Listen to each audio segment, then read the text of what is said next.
Good afternoon, everyone. Thank you for joining our webinar today. My name is James Smith, and I'm one of the partners at First Actuarial, and I'm chairing today's session. We're really pleased to have so many of you with us today. We have three excellent speakers who are going to introduce themselves shortly. Our plan today is for the speakers to talk for about 40 minutes, and then we'll take questions at the end. So what are we covering today? So first of all, a bit of scene setting. How have we got to where we are today? Then we're going to look at the regulator's annual funding statement. We're going to talk through some broad themes, and we've got some case studies to look at. And then we're going to look at the things that trustees and employers can do. And then we'll think about how things may develop in the future. But first of all, we'll start off with introductions. Hi, I'm Marcos Abreu. I'm a scheme actuary and employer advisor at First Actuarial. I've got 20 years pension industry, and I'll be talking later today about the Regulator 2019 annual statement, and just talk through some case studies as well, just to share our knowledge and experience and thoughts on the regulator's direction of travel. I'm Liz Gane. I'm a partner in the pensions team at Gowling, with over 20 years experience advising trustees and employers in relation to pensions matters. And I'm Liz Wood. I'm a senior lawyer working in the pensions team with Liz Gane at Gowling, and like Liz, I advise both employers and trustees in relation to pensions issues. Okay, so before we crack on with the main part of the webinar, just a quick couple of minutes about our experience. So at Gowling, we have a team of more than 50 pensions lawyers sitting within a full service commercial law firm. The team's been established for more than 40 years, so we've got very wide-ranging experience of advising trustees and sponsoring employers of pension schemes. First Actuarial is a privately owned actuarial firm. It's owned and managed by the partners. They provide actuarial and investment advice, as well as administration services to pension schemes. They have over 100 qualified actuaries and over 250 scheme appointments. So between us, we have a combined wealth of experience of what is happening in practice. Well, I thought we'd begin by taking a step back to when the Pensions Regulator was created. And I think sometimes it's easy to forget, but the regulator was given much greater enforcement powers than those of the previous regulator through the powers it was given in the Pensions Act 2004. And I think it's fair to say that for much of the period from 2006 and for the next 10 years or so, the Pensions Regulator was focused more on education and upskilling for trustees and scheme sponsors in relation to occupational pension schemes than direct intervention and enforcement. So whilst there were powers from the outset to issue financial support directions and contribution notices, those powers were not widely used. Instead, I think the regulator tended to rely on the threat of such powers being exercised to get the desired behaviour from those running occupational pension schemes. I think the beginning of the change to the regulator's expectations was marked by the publication of the Funding Defined Benefits Code in 2014. This set out the expectation that all schemes would put in place an integrated risk management framework to ensure the key risks faced by the scheme are clearly understood and understood alongside other potential risks faced by the business or organisation, so that this delivers improved outcomes for the scheme. So I don't think it was a radical shift in terms of the things trustees needed to be considering before and after this point, but really encouraging those managing schemes to take a more holistic approach to the questions of employer covenant, investment, and scheme funding.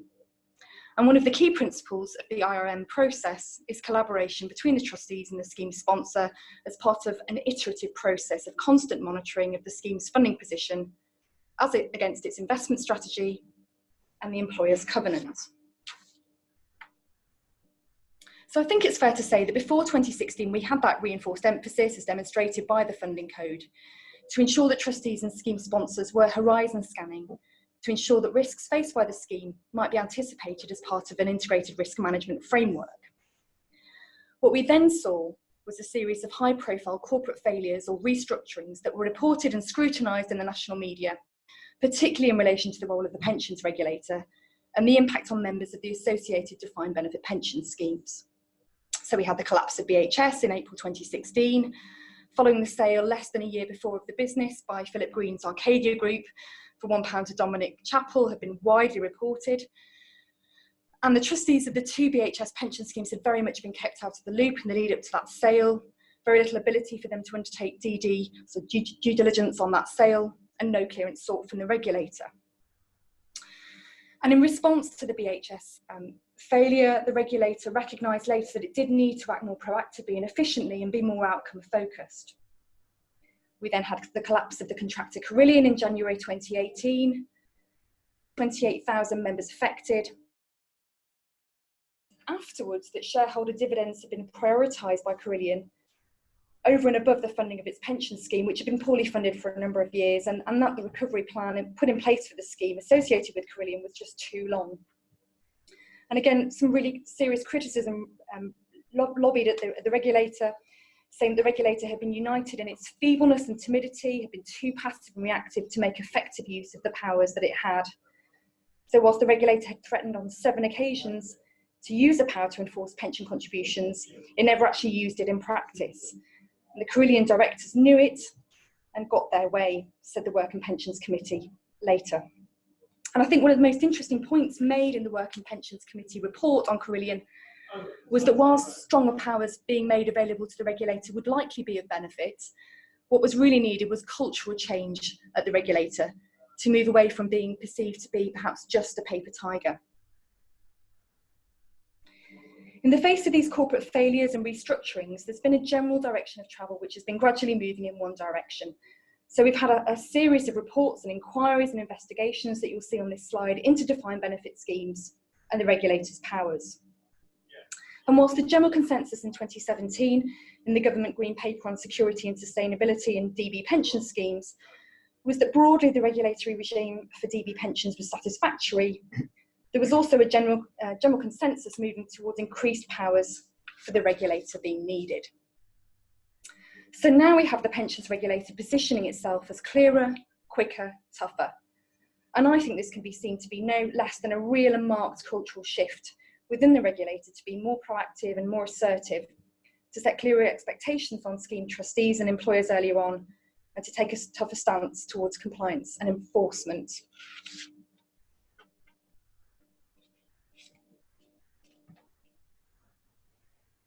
Thank you, Liz. I'm just going to talk through the latest annual funding statement that was issued by the regulator in March 2019. And to me, it feels like that was a pivotal moment, because since then we have definitely noticed a shift in terms of both level and the detail of regulatory engagement. Now, some of you that are on the call today might be experiencing that yourself at the moment. So there's definitely signs that of a tougher regulator for sure. From an actuarial point of view, I'm just going to pick up on the key themes that emerge. So the principal focus was on schemes developing what's been called a long-term funding target. And this is to be introduced by legislation. In fact, only yesterday, the pensions bill was going through the House of Lords. There's a few steps for it to get through yet. Now, this is not a new concept, but very much on top of the agenda at the last statement. This target is actually intended to be beyond what most schemes use as the current funding objective, and we'll see more on that later. So it'd be important for schemes to demonstrate how they'll get to that long-term funding target. It's not going to be good enough just to have a target and no plan. So schemes need to have a journey plan with milestones to demonstrate the progress towards the long-term funding target. Perhaps not surprisingly, the statement reminds us that investments and funding strategies need to be aligned. So just a reminder there for the scheme actuary and investment consultant to work together. Next point from the statement is this need to reduce covenant reliance. So there's a desire to get schemes to a point where they don't need to rely on the support of the employer. And this, we think, is driven by the high profile company failures that Liz mentioned earlier on in the talk. Contingent security in terms of contingent assets is still there. It's been there for a long time. but we see the focus shifting on that. So it's important for schemes to be able to call on the contingent assets in the event of sponsor failure. So we're noticing that the regulator is asking more questions around contingent assets. In terms of recovery periods, there's also a big shift in focus. So 7 years was noted as the average recovery period in the last statement, and we've noticed in our experience that since then, since March 2019, those schemes that have longer recovery periods, and this may often actually happen before the triennial valuation actually starts, they've been receiving messages from the regulator in terms of what the trustees planning to do in terms in options to reduce that recovery period. So just to finish off, we think that there's a big focus on accrued benefits, but obviously there's some open schemes still out there. So it'll be interesting to see if the regulator makes more statements about what they expect schemes to be doing in terms of future accrual in the future. And then finally, just to pick up on the point that Liz already made, the integrated risk management and then for the trustees to understand risk is really back on the agenda. So I'm just going to pick up on the long-term funding objective briefly. So what we've got here is a version of a graph that the regulator has used in some of its presentations. So we've got basically investment risk plotted against time.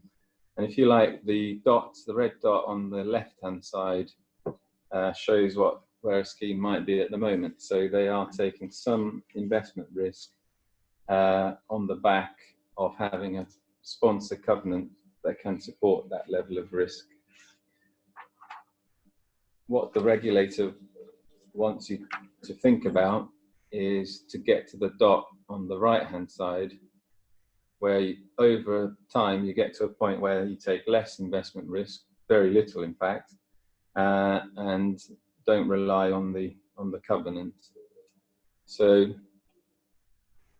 still speculating at this stage, but what might that basis look like? And for those of you that understand the sort of gilts plus method, you'll notice that that's a very strong basis compared to what most schemes are funding for.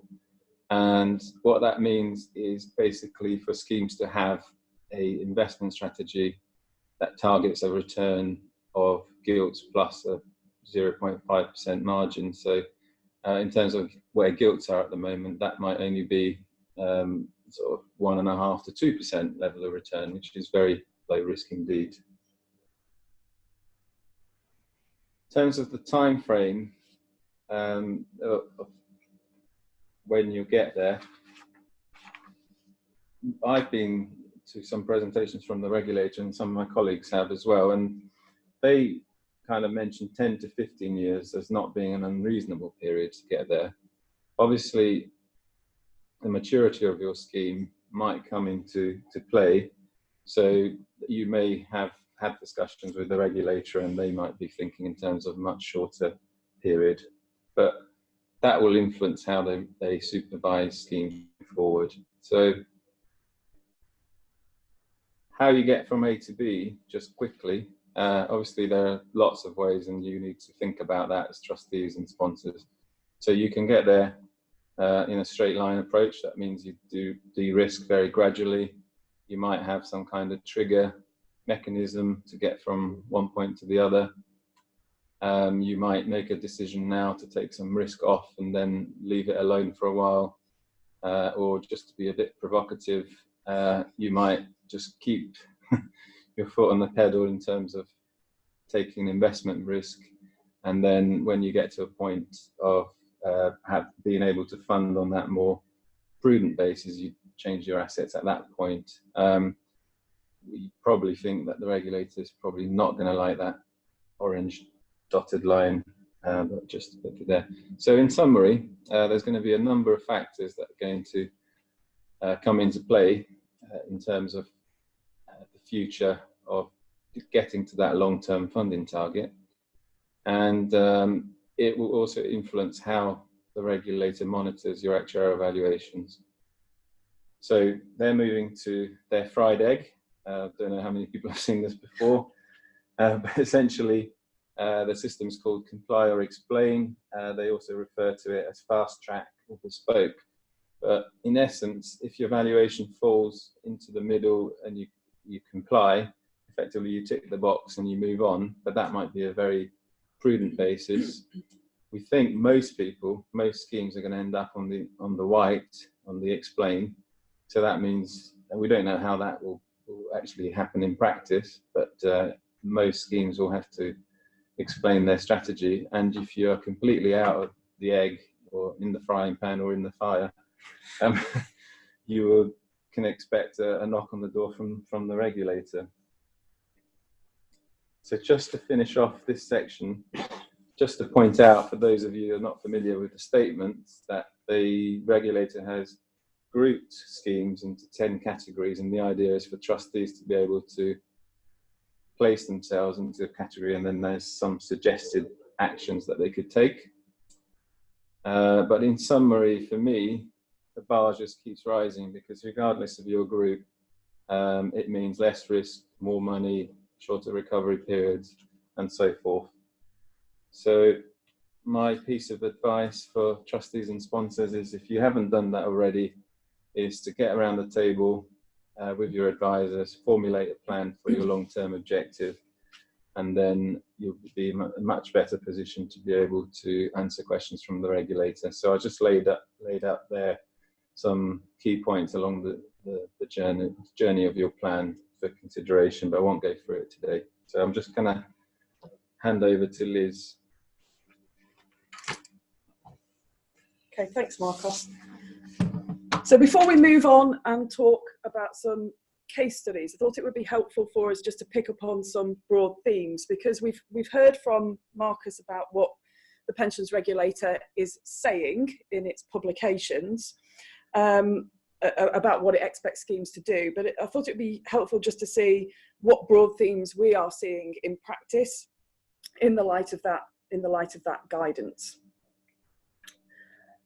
So theme number one, both Gowling's experience and First Actuarial's experience, is that we've seen a very, very definite change of approach from the Pensions Regulator. So much more proactivity, much more willingness to intervene in the operation of pension schemes. I'd say that's been true across our whole client base. So it's not just large schemes that are being targeted, but also smaller schemes, and employers of all types, all sizes, whatever their background.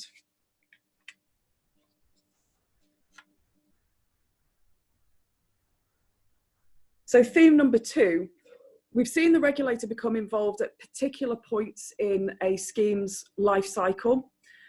So typically it often hangs its intervention or its contact with trustees around the triennial valuation cycle, but contact can come at various points during that cycle.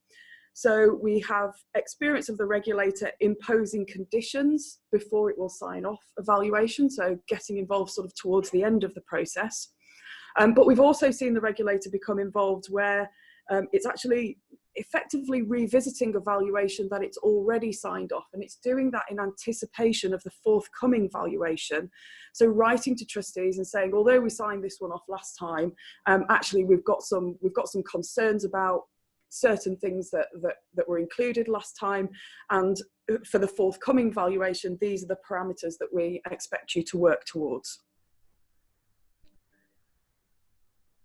So theme three, it's not always events within a scheme's life cycle that pique the interest of the pensions regulator. So we've certainly seen the regulator becoming involved where there's been press reports, and that might be profit warnings, or it might be reports about an employer's about trading conditions affecting an employer.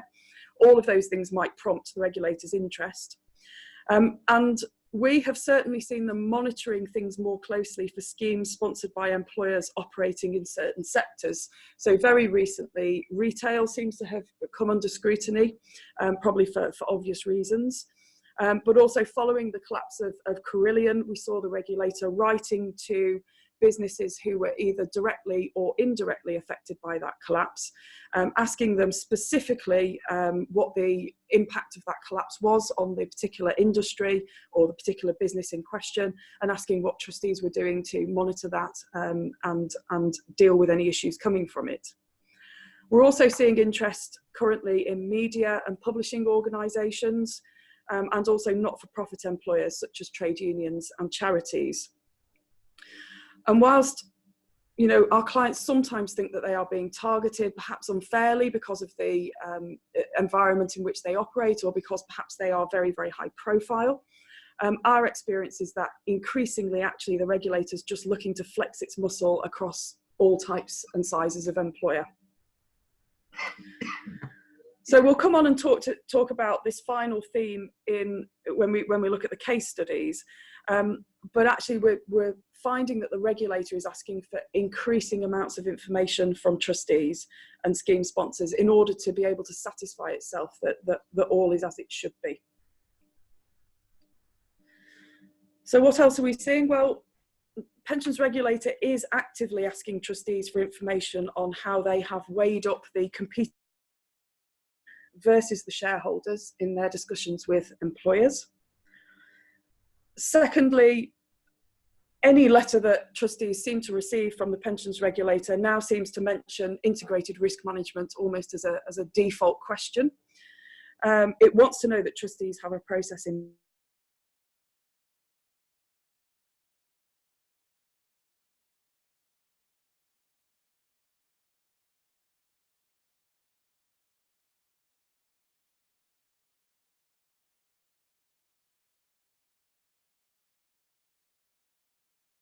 at what the average recovery plan length is for schemes where the employer has the same covenant rating as trustees have given to their particular scheme. So for example, they might say, well, on average, an employer with a tending to strong rating has an average recovery plan length of 5 years. Your recovery plan length is longer than 5 years. Please explain to us why it's longer than 5 years. And then just finally, to round up on themes, we have also started to see the Pensions Regulator saying to trustees in open correspondence that they will look to use their powers under the Pensions Act 2004 if trustees and employers do not cooperate with what the regulator is asking for. So the key powers it's threatening to use are under Section 72 of the Pensions Act. So this is around the provision of information. And also Section 231 of the Pensions Act. And those are quite wide powers. So the Pensions Regulator can impose a schedule of contributions, or it can direct what the technical provisions should be for the scheme, or it can specify the recovery plan period. Now, I've certainly heard it said that the Pensions Regulator doesn't actually have enough time or resource to use its powers in all of the cases where it threatens to do so. But what it's hoping to achieve by sending out these letters is if it threatens to use its powers, trustees and employers will fall into line. I have to say it's probably going to be a fairly brave set of trustees who wanted to test that theory out. And certainly anyone who's been on the receiving end of a Section 72 notice would probably recommend not testing the theory, because they are notoriously time consuming and notoriously expensive exercises.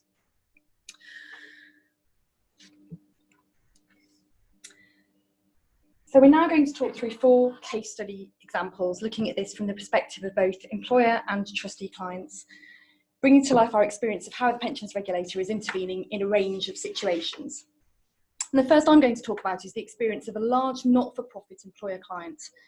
It has an open defined benefit pension scheme, which it wants to keep open, but it's also operating in a challenging environment for its organisation and for others like it.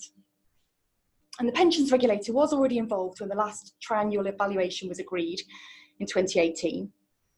And the regulator was particularly focused on the strength of the technical provisions, particularly the discount rate, the investment strategy, particularly the exposure to growth assets, the employer covenant, the regulator expressing concerns that the covenant couldn't support the investment risk or the funding of the scheme, assuming it remains open to accrual, and the recovery plan, which it considered to be too long at 18 years. And these different areas of focus are very consistent with our experience of the regulator's scrutiny of other pension schemes, often honing in on the employer covenant, the investment strategy, and the length of the recovery plan in particular. So the regulator here, before that valuation was completed, set out its conditions or expectations for what must happen during the next valuation cycle.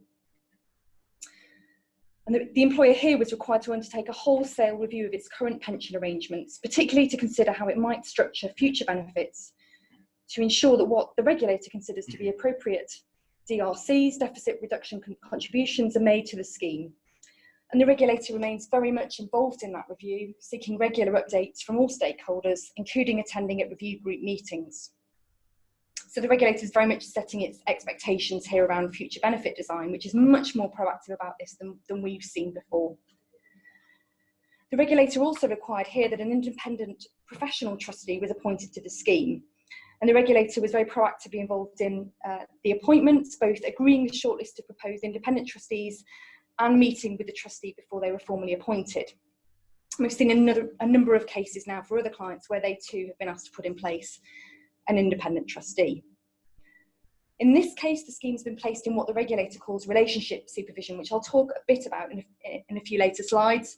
But essentially, the scheme has a key point of contact to the regulator. And the regulator is using relationship supervision as a means of developing a close working relationship with schemes that are considered to be of strategic importance to it.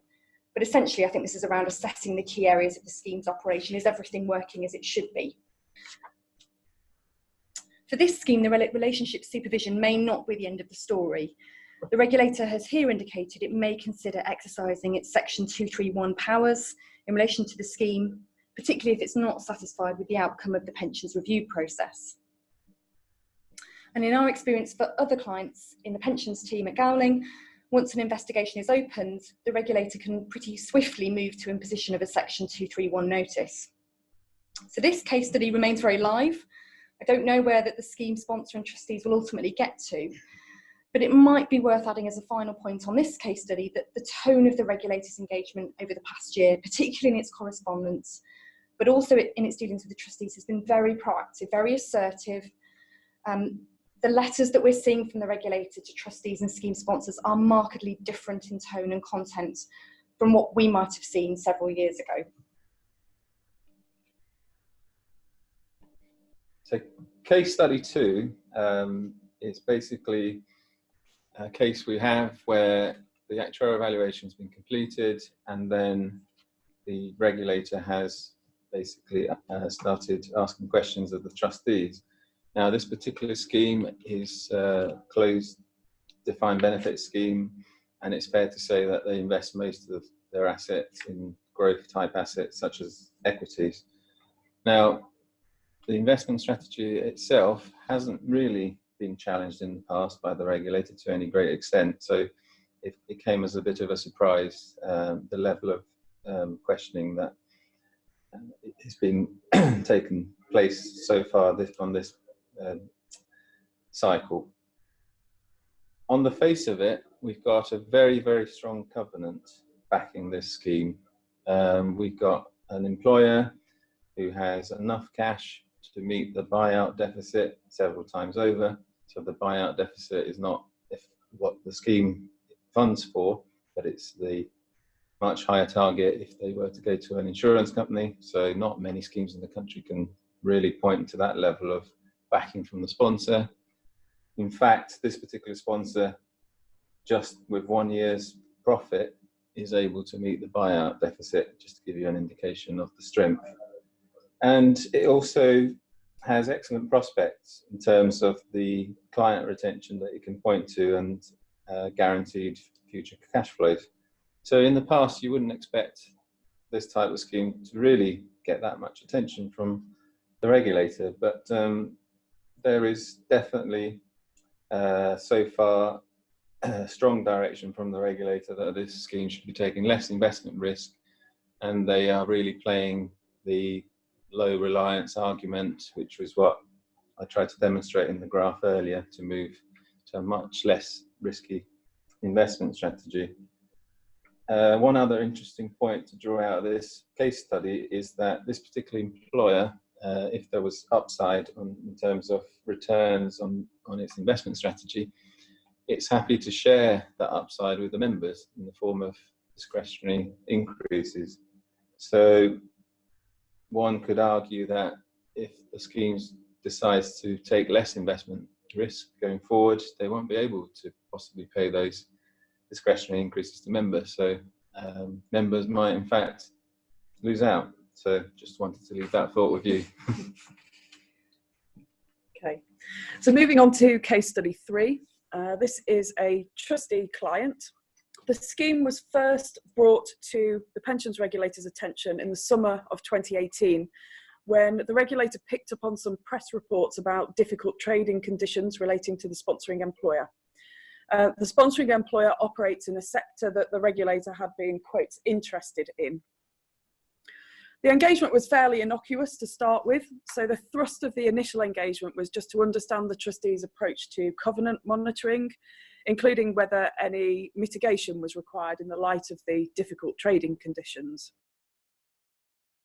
The trustee had in relation to covenant, and how the trustee intended to ensure that the scheme was treated equitably in agreeing any recovery plan. I should say that the valuation was due to be signed off at the end of 2018.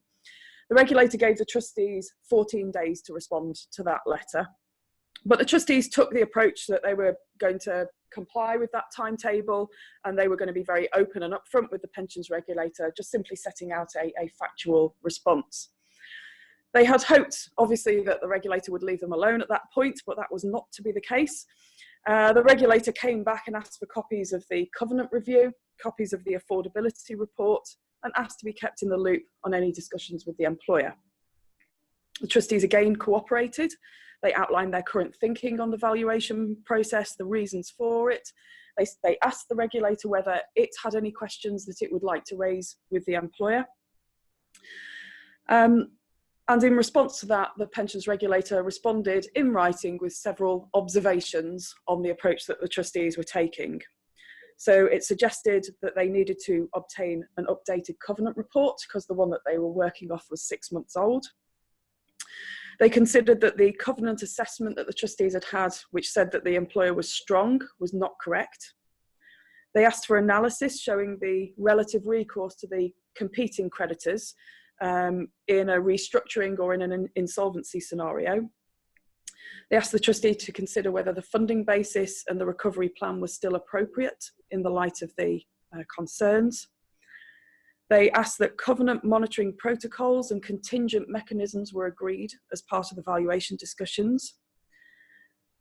And essentially, the pensions regulator wanted to approve all of the trustees' decisions before it would sign off on the valuation. It then summons the trustees to a meeting in Brighton, along with their covenant advisor. The pensions regulator turned up with their case manager and 2 business analysts. And I think it's fair to say that during that meeting, the trustee and the covenant advisor pushed back very strongly. They were very robust in their defence of the approach that they had taken. And the result was that some of the requests that the regulator had originally made were dropped as part of that. So, for example, the regulator didn't require the full insolvency analysis that they had initially requested. There was, following that, some further back and forth with the pensions regulator. The trustees were required to provide further covenant documents. They had to change one aspect of the valuation proposal, which the pensions regulator said was not appropriate. And there was a very strong direction from the pensions regulator that it wanted to see a formal integrated risk management process put in place with contingency planning around that. The upshot of all of that was that the valuation was signed off, but it was done on the last day before the deadline. You might think that the regulator would have dropped things at that point, but no, they requested a further meeting. So by this time we're in January 2019, and the regulator wanted to check that the integrated risk management process and the contingency planning was indeed underway and being put in place. Fast forward a few weeks, and the employer put a proposal to the trustees, which involved the reorganisation of some of the businesses, and including some proposals for flexible apportionment arrangements for some of the employers that participated in the schemes.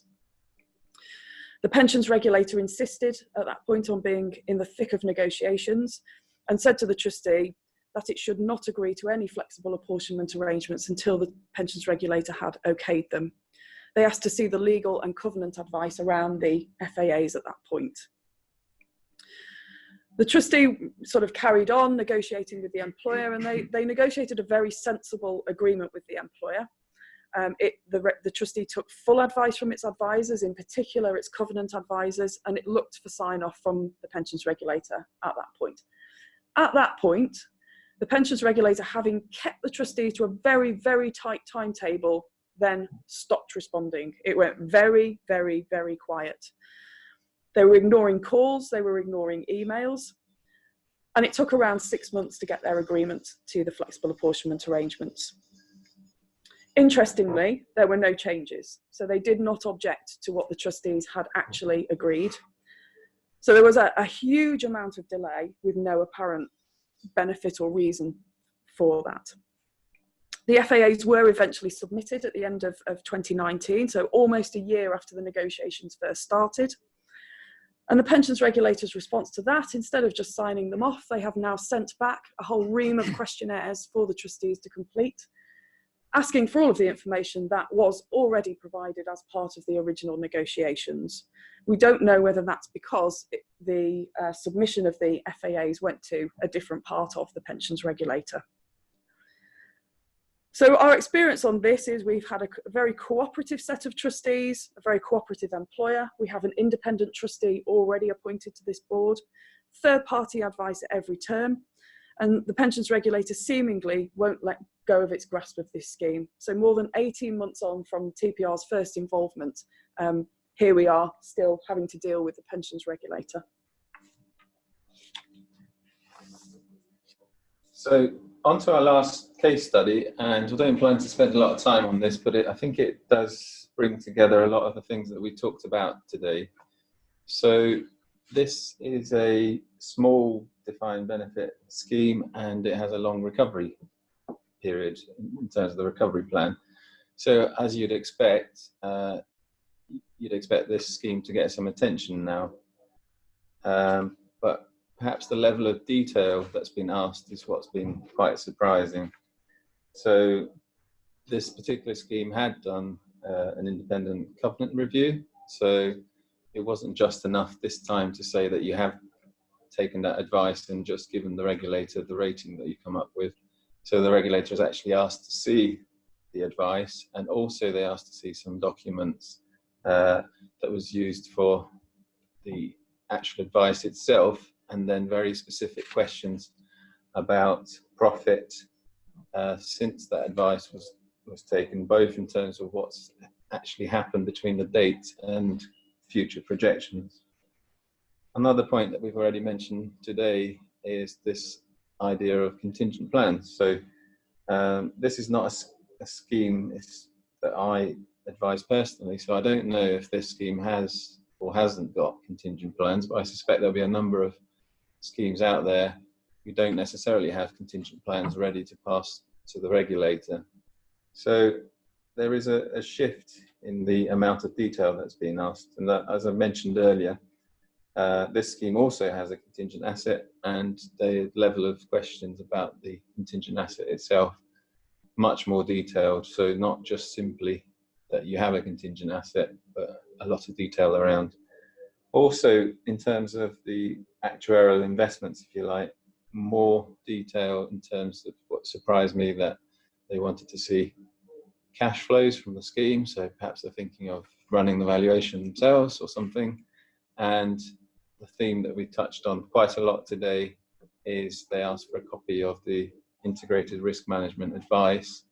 Now, again, certainly not every scheme out there necessarily has an integrated risk management framework in place, and possibly if they have, it's not something that is easily documented and ready to pass to the regulator.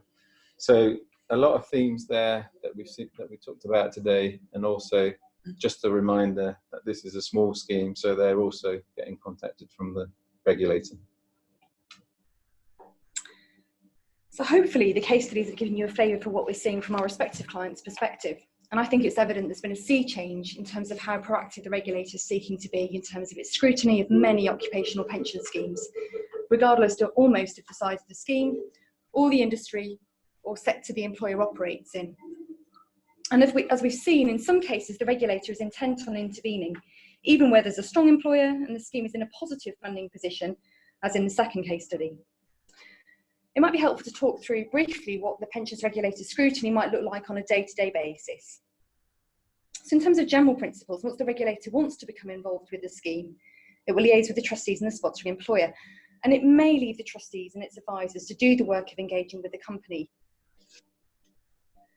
But it will keep an eye on how that's going and may set up a case team internally to review progress. And that case team will be made up of a lawyer, actuary and accountant. And if they have concerns with the direction of travel, as we've seen in a couple of the examples, we've seen them turn up in numbers to various meetings with all the different skills represented. We're seeing increased amounts of relationship supervision, as I mentioned in the first case study. So, for example, the regulator talked last year in one of its quarterly bulletins. At the time, there were 35 schemes in the early part of last year in relationship supervision. The regulator expects that to increase to more than 100 schemes into 2020. And we know that the regulator now has several rapid response and event engagement teams which also respond quickly to events which pose increased risks to schemes. In terms of the regulator's scrutiny, we've seen from the case study examples, increased requests for information. That tends to be on a voluntary disclosure basis. And sometimes we get asked is whether the regulator can legitimately ask for this much information. But I think what we're seeing is that the short answer is within reason the regulator actually can ask for whatever it wants as long as it's relevant to the exercise of its functions. And in our experience, in most cases, it's probably better to be seen to assist the regulator rather than frustrating it. In practice, we generally find employers do provide much of the information requested to just keep it on side and to show that really there's no cause for concern, the management of the scheme is going well. We've mentioned several times the importance of an IRM framework that continues to be seen in regulator correspondence. And we've also seen that one area that we keep seeing time and time again is the regulators scrutinising covenant advice and covenant reporting. And we'd recommend for trustees that where possible they get external third-party covenant advice rather than relying on doing that in-house, and also brace themselves with potential regulator scrutiny to justify where they've come to in terms of assessing that employer covenant. And I've also mentioned that the regulator really likes appointing independent trustees to a number of the schemes that we've seen. The knock-on effect practically of this is increased costs and time and resources for sponsors, for trustees in terms of dealing with the regulator, responding to all these requests for information. And as Liz alluded to in her case study, we're seeing that very much the regulator will operate to its own timetable. So sometimes it will be very proactive, but at other times the sponsor or the trustees might be really desperate to get a regulator response, and the regulator actually has decided that the scheme is less important than other things that it might be looking at, and it may have slipped down that timetable.